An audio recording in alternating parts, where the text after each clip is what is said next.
অভিষেক বন্দ্যোপাধ্যায়ের হাত ছেড়ে আপনি হেঁটে চলে আসুন, আপনাকে কেউ ডিম মারবে না। মমতা বন্দ্যোপাধ্যায়কে এভাবেই মদন বানিয়ে দিলেন মদন মিত্র। প্রত্যেকটা নেতৃত্বই তাদের ভাষণে বারবার এই বিষয়টাকে মনে করাচ্ছে। তৃণমূলের যে পুরনো সংগঠন, সেই সংগঠনের ভিতটাকে যাতে ফিরিয়ে আনা যায় সেই চেষ্টা করতেই তারা যাবেন।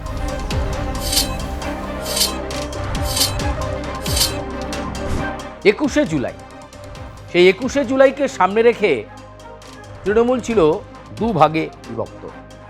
একদিকে বিড়লা তারামণ্ডলে মমতা বন্দ্যোপাধ্যায়, অভিষেক বন্দ্যোপাধ্যায়, কল্যাণ বন্দ্যোপাধ্যায়, কুণাল ঘোষ, তারা 21শে জুলাই শহীদ দিবস। আর অন্যদিকে ঋতব্রত বন্দ্যোপাধ্যায়, শিউলি সাহা, মদন মিত্র, ফিরহাদ হাকিম, অরূপ বিশ্বাস, স্নেহাশিস চক্রবর্তী, তারা গান্ধী মূর্তির পাদদেশে মেয়ো রোডে শহীদ দিবস পালন করলেন। একে অপরের সভাকে ফ্লপ সভা বা আসল 21শে জুলাইয়ের শহীদ দিবস এরকম বহু একে অপরের বিরুদ্ধে অভিযোগ করলেন। কিন্তু মুখ্য যে বিষয় দাঁড়ালো আজকের এই 21শে জুলাই শহীদ দিবসকে সামনে রেখে মদন মিত্র, একেবারে অন্য মেজাজে, অনন্য মেজাজে মদন মিত্রকে পাওয়া গেল। মদন মিত্র মেয়ো রোডের মঞ্চ, অর্থাৎ ঋতব্রত তৃণমূলপন্থী এখন মদন মিত্র। কয়েকদিন আগে তিনি যোগদান করেছেন। এই ঋতব্রত তৃণমূলে থেকে তিনি তার ভাষণে বিদ্ধ করলেন তৃণমূল কংগ্রেসের সুপ্রিমো মমতা বন্দ্যোপাধ্যায়। যে মমতা বন্দ্যোপাধ্যায়ের একান্ত ঘনিষ্ঠ ছিলেন মদন মিত্র, যে মমতা বন্দ্যোপাধ্যায়ের ছায়া বলা হতো মদন মিত্রকে, যে মমতা বন্দ্যোপাধ্যায়ের একেবারে চলার সঙ্গী বলা হতো মদন মিত্রকে, সেই মদন মিত্র একেবারে 360 ডিগ্রি উল্টে গেলেন এবং ঋতব্রত বন্দ্যোপাধ্যায়ের তৃণমূল কংগ্রেসের পক্ষ থেকে আয়োজিত শহীদ দিবসের মঞ্চ থেকে শহীদ তর্পণ করতে গিয়ে মদন মিত্র বললেন, ভয় পাবেন না, আপনি একদম ভয় পাবেন না, এখনো সময় আছে, আপনি হেঁটে চলে আসুন আমাদের দিকে, হেঁটে চলে আসুন আপনাদের দিকে, ভয় নেই, আপনাকে কেউ ডিম ছুঁড়বে না। কিন্তু আপনাকে মমতা বন্দ্যোপাধ্যায়, আপনাকে বলছি, আপনাকে হাত ছাড়তে হবে অভিষেক বন্দ্যোপাধ্যায়। অভিষেক বন্দ্যোপাধ্যায়ের হাত ছেড়ে আপনি হেঁটে চলে আসুন, আপনাকে কেউ ডিম মারবে না। মমতা বন্দ্যোপাধ্যায়কে এভাবেই মদন বানিয়ে দিলেন মদন মিত্র। ঋতব্রত বন্দ্যোপাধ্যায়ের তৃণমূল কংগ্রেসের পক্ষ থেকে মঞ্চে দাঁড়িয়ে প্রায় 8-9 মিনিটের ভাষণে মদন মিত্র কিন্তু বার্তা দিলেন মমতা বন্দ্যোপাধ্যায়কে। সবার শুরু থেকেই তিনি বলেছেন যে আজকের এই শহীদ দিবসের দিনটার প্রথম সারিতে থেকে যিনি নেতৃত্ব দিয়েছিলেন তিনি তৎকালীন যুব কংগ্রেস নেত্রী মমতা বন্দ্যোপাধ্যায়। কিন্তু তৃণমূল কংগ্রেস বিগত কয়েক বছর ধরে যে 21শে জুলাই শহীদ দিবস পালন করত, যেভাবে তারকাহাট হতো, শহীদ পরিবারকে দেখা যেত না, আজকে যেই দুভাগে তৃণমূল কংগ্রেস শহীদ দিবস পালন করলো, এই প্রেক্ষাপটে দাঁড়িয়ে মদন মিত্র বলছেন অভিষেক বন্দ্যোপাধ্যায়ের জন্যই দলটার এই অবস্থা। অভিষেক বন্দ্যোপাধ্যায়কে ছেড়ে দিয়ে মমতা বন্দ্যোপাধ্যায় হেঁটে চলে আসুন, হেঁটে চলে আসুন, কেউ ডিম মারবে না, কেউ ডিম মারবে না, আমরা আপনাকে অ্যাকসেপ্ট করব। অর্থাৎ ঋতব্রত তৃণমূলে আসার আহ্বান জানালেন মদন মিত্র। 21শে জুলাই মানে যে ছবিটা ছিল, ধর্মতলা চত্বর স্তব্ধ হয়ে যাওয়া, গোটা বাংলায় যোগাযোগ ব্যবস্থা ভেঙে পড়া, বাস, ট্রাম, ট্রেন কিছুই পাওয়া যেত না সময় মতো, বিগত কয়েক বছর ধরে এটাই চলেছে, স্তব্ধ করে দেওয়া। কিন্তু এবারের 21শে জুলাই এক অন্যরকম শহীদ দিবস দেখল তৃণমূল কংগ্রেস। যদিও বিড়লা তারামণ্ডলের ভিড়টাই বেশি ভিড় হয়েছে, অর্থাৎ মমতা বন্দ্যোপাধ্যায়ের শহীদ দিবসের মঞ্চের সামনে ভিড়টা বেশি হয়েছে, ঋতব্রত তৃণমূল কংগ্রেসের ভিড়টা ততটা হয়নি। কিন্তু তারপরেও মদন, অরূপ, ববি, যারা একটা সময় মমতা বন্দ্যোপাধ্যায়ের একান্ত ঘনিষ্ঠ ছিল, তারা বলছেন অভিষেক বন্দ্যোপাধ্যায়ের জন্যই আজকে দলটার এই অবস্থা। অভিষেক বন্দ্যোপাধ্যায় যেদিন থেকে দায়িত্ব নিয়েছেন সেদিন থেকে দলটার এই অবস্থা। মমতা বন্দ্যোপাধ্যায়ের কাছে এখনও সময় আছে অভিষেক বন্দ্যোপাধ্যায়ের হাতটা ছেড়ে চলে আসতে পারেন। অর্থাৎ কোথাও না কোথাও অভিষেক বন্দ্যোপাধ্যায়ের বিরুদ্ধে যে ক্ষোভের সঞ্চার ছিল সেটা জারি রয়েছে, সেটা চলছে এবং প্রত্যেকটা নেতৃত্বই তাদের ভাষণে বারবার এই বিষয়টাকে মনে করাচ্ছে। এমন একটা প্রেক্ষাপটে আজকে 21শে জুলাইয়ে মদন মিত্রের কণ্ঠে কখনো শোনা গেল যে তিনি মমতা বন্দ্যোপাধ্যায়ের সমালোচনা করছেন, মমতা বন্দ্যোপাধ্যায়কে আক্রমণ করছেন, মমতা বন্দ্যোপাধ্যায়কে চ্যালেঞ্জ ছুড়ে দিচ্ছেন, মমতা বন্দ্যোপাধ্যায়কে অভিষেকের হাত ছাড়ার কথা বলছেন। এত বছর, এই 15টা বছরে কোথাও দেখা যায়নি যে মদন মিত্র যিনি মমতা বন্দ্যোপাধ্যায়ের ওপরে গিয়ে কথা বলেছেন। এই প্রথমবার মমতা বন্দ্যোপাধ্যায়কে নিয়ে সমালোচনা করতে শোনা গেল মদন মিত্রকে।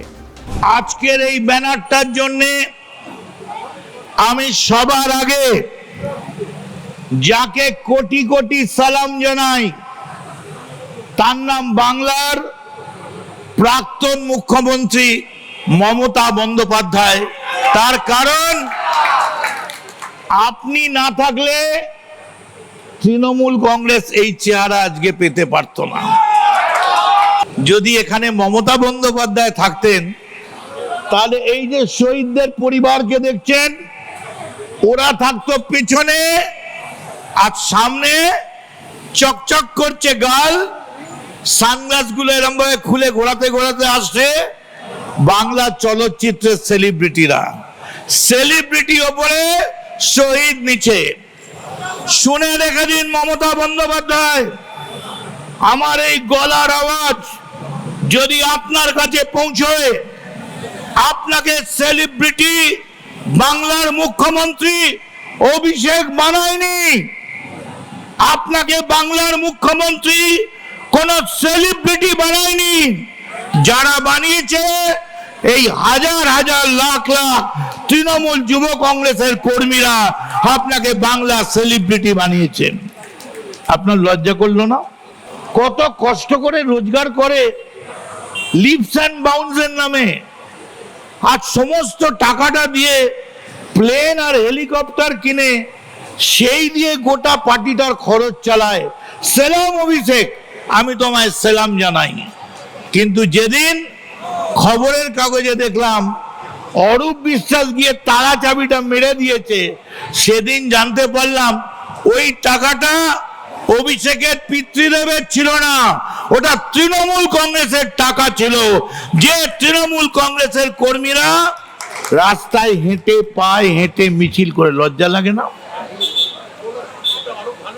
আজকের এই 3 টুকরোর জন্য কে দায়ী?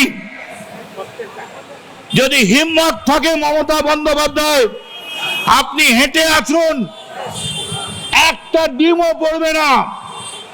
আপনি হেঁটে আসুন, আমরা আমাদের এই গলার উত্তরীয় আপনার পায়ের তলায় পেতে দেবো। আমাদের গলার উত্তরীয় আপনি মারিয়ে নিয়ে আসবেন, খালি বলবেন হ্যাঁ আমার ভুল হয়েছিল, আমি গান্ধারীর মতো পুত্র স্নেহে অন্ধ ছিলাম, আমার অন্যায় হয়েছিল। কেউ ডিম মারবে না। আমি অন্য কাউকে নয়, মমতা বন্দ্যোপাধ্যায়কে বলছি। অভিষেক 1 ঘন্টা টাইম দিয়েছে, আপনাকে আমরা 1 মাস টাইম দিচ্ছি। আপনি অভিষেকের হাত ছেড়ে দিয়ে তৃণমূল কংগ্রেসের এই যে তৃণমূলের ছেলেরা আছে তাদের হাত ধরুন। আপনার পার্টিটা তৃণমূলের পার্টি, ওটা অভিষেকের পার্টি নয়। অভিষেক, এটা ঠিক ডায়মন্ড হারবারে চমকেছিস, এটা ঠিক হিংসেতে স্বাস্থ্য সাথীকে রুখতে গিয়ে সেবাশ্রয় করেছিস, এটা জেনে রাখ। তোর চমকানিতে সিপিএম চমকাতে পারে, তোর চমকানিতে দুটো তৃণমূলের ভালো কর্মী, গ্রামের কর্মী চমকাতে পারে, কিন্তু আজকের এই যে মহতী জনসভা, এই সভাকে চমকাবার ক্ষমতা তোর নেই। সত্যি রাজনীতির নদীপথে বয়ে যাওয়া জল যে কত রকম চরিত্র ধারণ করতে পারে সেটা বোধহয় আজকের দুটো সভা থেকে বোঝা যায়। আগামীতে একাধিক জেলা কর্মসূচি নিয়ে ঋতব্রত তৃণমূল বা নব্য তৃণমূল তারা রাস্তায় নামছে, মাঠে নামছে। বিভিন্ন সাংগঠনিক জেলা ধরে ধরে তারা জেলা সফর করবে। ঋতব্রত বন্দ্যোপাধ্যায় যেমন যাবেন, একই সঙ্গে মদন মিত্র, ফিরহাদ হাকিম, অরূপ বিশ্বাস, শিউলি সাহা, চন্দ্রিমা ভট্টাচার্য, সন্দীপন সাহাদের মতো নেতৃত্ব তারাও জেলা সফরে যাবেন এবং তৃণমূলের যে পুরনো সংগঠন, সেই সংগঠনের ভিতটাকে যাতে ফিরিয়ে আনা যায় সেই চেষ্টা করতেই তারা যাবেন। তারা বলছেন যে আগামীর বিধানসভা নির্বাচনের আগেই তৃণমূল কংগ্রেস নিজেদেরকে নতুন শক্তিতে একেবারে বলীয়ান করে ফেলবে এবং তারপর নির্বাচনী লড়াই, নির্বাচনী সাফল্যের বিষয়ে আসবে। ফলে আশাবাদী ঋতব্রত বন্দ্যোপাধ্যায়রা যে আরও বেশ কিছুদিন সময় গেলে এই ঋতব্রত তৃণমূল কংগ্রেসের পাল্লা আরও আরও আরও আরও ভারী হবে এবং আরও অনেকে কালীঘাট তৃণমূল ছাড়ার অপেক্ষায় রয়েছে, কালীঘাট তৃণমূল ত্যাগ করার অপেক্ষায় রয়েছে এবং তার জন্য একজনকেই তারা শিখণ্ডী করছে বিক্ষুব্ধরা, সেটা হচ্ছে অভিষেক বন্দ্যোপাধ্যায়। প্রিয় দর্শক, দাদা দিদির রাজনীতিতে প্রতিবেদন আজকের মতো এ পর্যন্তই। আপনাদের সঙ্গে আবার অন্য কোনো প্রতিবেদন নিয়ে দেখা হবে। আপাতত বিদায় নিচ্ছি, ধন্যবাদ। লাইক করবেন, সাবস্ক্রাইব করবেন, বেল আইকনে প্রেস করতে ভুলবেন না। আপাতত বিদায় নিচ্ছি।